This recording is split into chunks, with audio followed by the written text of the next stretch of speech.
January 1st, 2021, and yes, I'm still here. Here's my shop tour.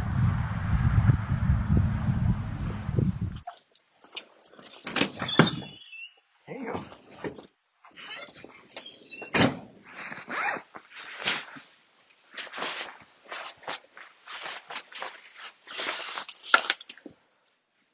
A lot's happened in the last 2 years in this shop. Coming in the door, first thing to my right used to be just a workbench. Now I've added drawers to this. These are scrap wood drawers. Literally just wooden boxes with leftover handles from cabinet projects. Uh, I have a whetstone sharpening tool and my first lathe I've ever owned. I've done a little bit of turning, but not much. I definitely am not a turner. This is all hobby stuff, and that's what we're working with. Past the lathe, I've got two prep tables that we built. Put those in here. These are 2x4 and Home Depot 3/4 inch plywood construction. Very cheap, very good. This is a new purchase in the last 2 years. This is my two-stage drum sander. This is used primarily for cutting boards and inlays and things like that. Cheap Craigslist find. This is also a very cheap Craigslist find. I think I got this for $50. I got this for, I think it was $175. It needed a lot of work. I put some work into it. You're good. Yes, you're good, dog. You're okay. I'm talking to the camera. I'm not talking to you. Yeah. So past the two-stage drum sander, I have my planer, which is on a cart that literally just pulls out, flip up the tables, the end feed tables, and away you go.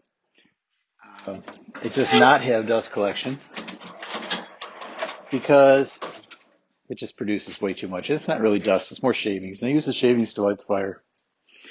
Continuing on past the planer, of course, is my heat source. It's actually now a secondary heat source because I have a hanging furnace above me. This hanging furnace is one of the biggest purchases in the last 2 years. It allows me to keep the shop at a nice steady temperature, generally 50 to 55 degrees, and I will use the wood stove to boost that heat. This is also, I think, new, these storage racks. This is a Christmas present, I think, 2 years ago. Christmas presents are a great way to get your shop up and running. Continuing past the heat, I have my scrap wood pile. I have another new item in the shop this year, and that is an upholstery sewing machine. Another Craigslist find. I think I got it for $150 or something like that. I had to drive about an hour and a half to get it, but it was a good find. The cost of fixing one boat lift cover was like $50 more than buying the sewing machine and doing it myself. So it's going to pay for itself real quick.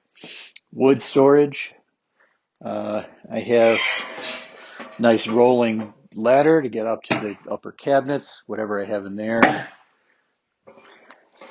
Because I do have 12-foot ceilings, which can be a big challenge at times, but it's also very nice to have 12-foot ceilings.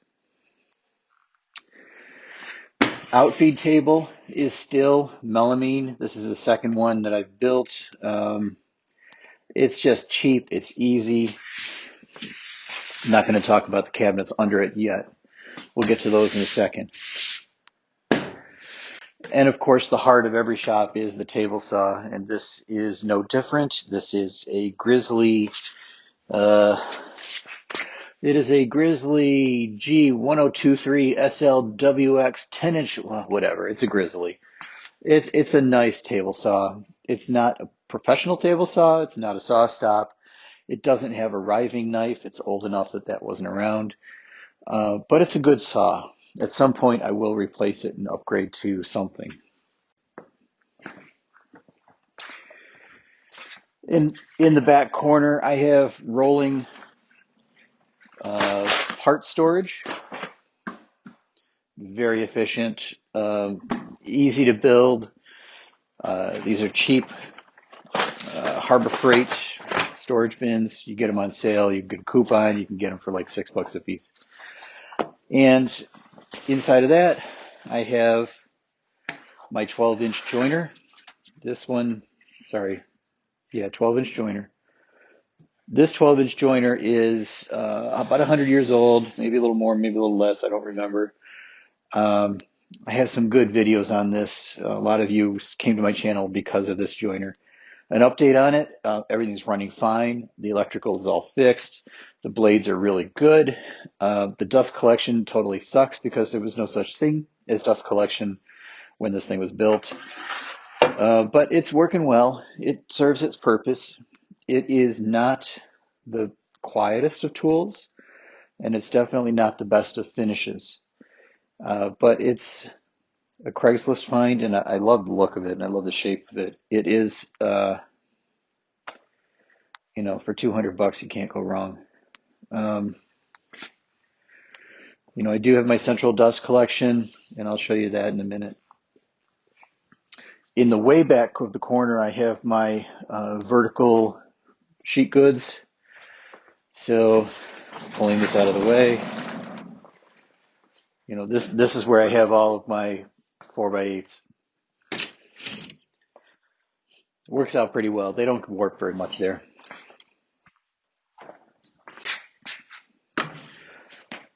And then this is probably my biggest Craigslist find, or this was Facebook Marketplace. This was a little less than a year ago. And 10 o'clock at night, I'm sitting there scrolling through the tools, and up pops this for $600. And it was one of those deals of I was the first person to respond within 10 minutes of the guy posting it. And he said that he had another half a dozen people by midnight that wanted it. But I was first, so I went the next morning and picked it up. It is the 30th anniversary Grizzly 16-inch bandsaw, which is a nice bandsaw. Definitely better than the one that I had. It's not bad. Past the bandsaw, I have my chop saw station, which also was recently rebuilt. I have the guides on each side that came off a ginormous German sliding table saw that was seized up. So I stripped it for parts and collected the parts and used them in places like this. More storage cabinets. This is my electrical and painting and sanding blocks and manuals and my stereo system and tape and glue. That kind of stuff is all in the storage over here. And then on this side of the aisle, I have my rolling tool racks. This one is assembly, so it has all the clamps on the back. It's got the glue and the right angles and some chisels and marking implements and measuring. That's all here. And the one next to that is all hand tools. So, screwdrivers and wrenches and all that kind of stuff. The rolling racks have been fabulous. I bring them because the shop is so big. I get a project going somewhere, I'll bring the tools to it instead of having to go get the tools every time. So beyond the tool racks is the other section of my shop here, and here's where I have my chop station over to the side. Tool racks are out that way, and right behind you is the bandsaw. So here I have my 10-inch disc sander, which is used all the time. And I have my CNC router. This is a homemade CNC. Everything about it was made. This replaces the one that I had 2 years ago when I did my last shop tour. I think I had a wooden one that was built using black pipe and roller skate bearings. So in this iteration, I went with true linear rails and linear bearings, and I built an aluminum gantry and welded it. So this whole thing is pretty square, pretty solid. It's now to the point where I worry about my fingers. If I get them in the way, this will not stop and it'll just break them, I'm sure. But I've been dabbling with, you know, all kinds of fun stuff. This is actually a 3D topographical map that I was playing with. You want to go outside? Besides the 3D mapping, I've been doing a lot of inlay work. I've been doing epoxy inlay as well as wood inlay. A lot of cutting boards because those make very simple and easy gifts. Yeah. This guy's name, I named my CNC. His name is Jimmy. And the reason here is because the funding for my welder came from selling my stroke sander. You might remember that I had a stroke sander in the shop, an 8 foot tall, 8 foot long stroke sander, a pretty big one. I sold the stroke sander and a couple other tools for enough money that I could get the welder and start doing a bunch of metal work. So, um, yeah, past the CNC, I'm getting into, you know, part storage boxes over here. Uh, some tools that I don't use very much, but are very handy when I do need them. Small strip sander, the mortising square holes, you know. And I have some drawers here, which also don't fit in the shop. They don't fit with the decor. Not that I have a decor, but there's a story. When I was on an auction site looking for various tools, and I was bidding on, you know, wide belt sanders and uh, a shaper with. I was bidding on stuff. There was an entry there for an office desk, and I'm like, all right, I need an office desk. My office in the house where I do my work because I have a day job. I needed a desk, so I put in a bid of $25. I'm like, minimum bid, why not? 3 weeks later, I get an email. Congratulations, you won the lot. I call the guy up to arrange for a pickup. I said, yeah, I got a pickup truck. He said, you're going to need more than that. I go look at the listing again. It's not just an office desk. It's an entire truckload of office furniture, but not really furniture. It's like cubicle walls and work surfaces and two drawer file cabinets. There were 6 2 drawer file cabinets in there. They were already built. So I took my pickup truck and trailer. You see that I just loaded the thing up, brought in everything I could. I left behind, there were carts that all these things were on, heavy duty steel carts that I was supposed to take too. And the guys are like, yeah, you can leave them. But anyway, what I did is I broke down all of those 2 drawer file cabinets and mounted all the drawers in my work surfaces. So they, yeah. So all these drawers for $25.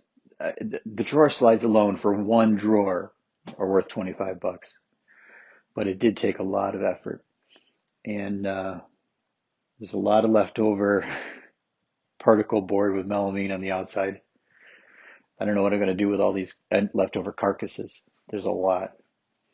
So moving on, I have my drill press, which is another Craigslist find, and I found this one literally around the corner. I could have carried it home if I could carry it that far. Um, it was okay. It wasn't in perfect shape. I ended up having to get a new, what do you call these things? A chock. But once that's in, it's pretty accurate. The old chock was not that good. This is a nice one, and yeah, it works well.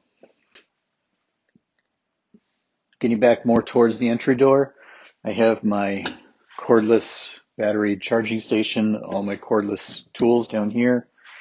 I have a small item cabinet that I built out of scrap wood, and this is literally scrap wood with no drawer slides. This is just a groove cut in the side with a rail put in place on the other piece on the cabinet. Super simple, super easy. I had a whole bunch of handles already left over from old cabinet jobs. And of course I have my old man rocking chair when I get too lazy and I just want to sit and watch TikToks for a while, I sit there. There's a view of the tables that we built. I built for assembly tables and some lithium-ion batteries. I think I'm going to send off to SV Seeker. This is also new since the last time we talked. I think last time I had styrofoam insulating panels as doors. I have real doors. Let's go out and look at the cold side of the shop. So from the door here on the cold side, we come out and I have more of the large sheet goods storage. This is actually the walls and work surfaces and crap that I got from the auction. Beyond the sheet goods storage is my housing where my dust collector is. And beyond that is an air compressor. I'm going to show you the air compressor. Right, so this air compressor is another Craigslist find. This was, I think, $150 for a 7 horsepower, 60-gallon air compressor, three-phase, no, not three-phase, single-phase 220.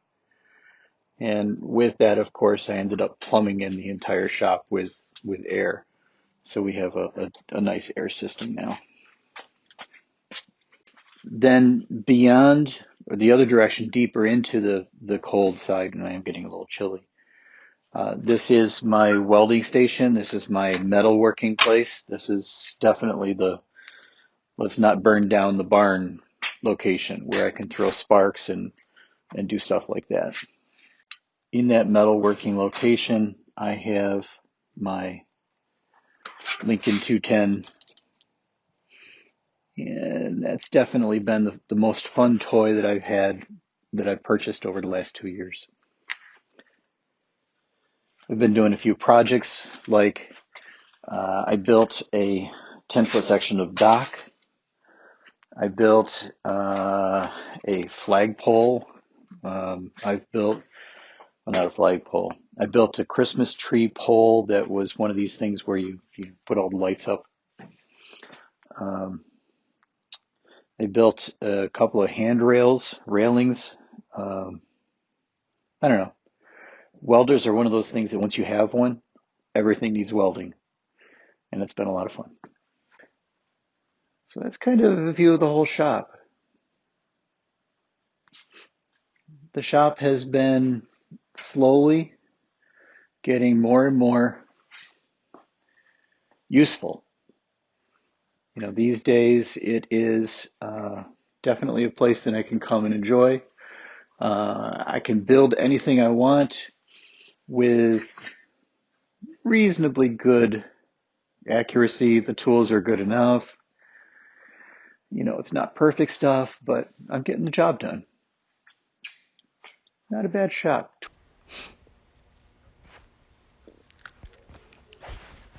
20 or 30 years ago, when I started picking up woodworking, and it was from New Yankee Workshop in this old house, and watching that every Saturday morning at 10 and 10:30.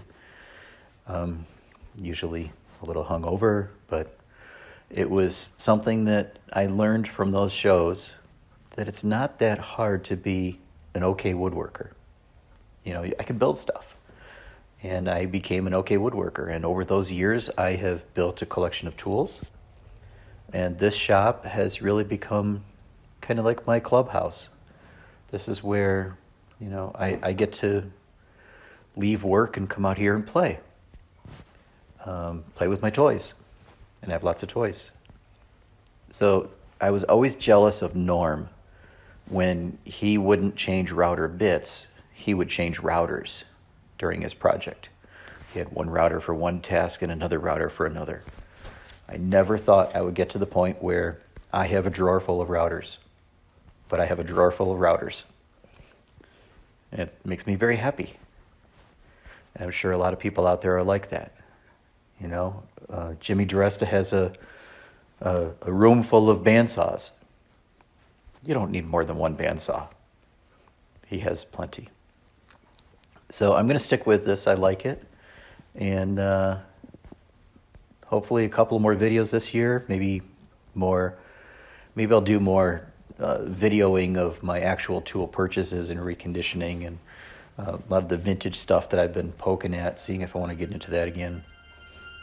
Yeah, so that's my shop tour, and I'm going to go back to watching TikToks now. See ya.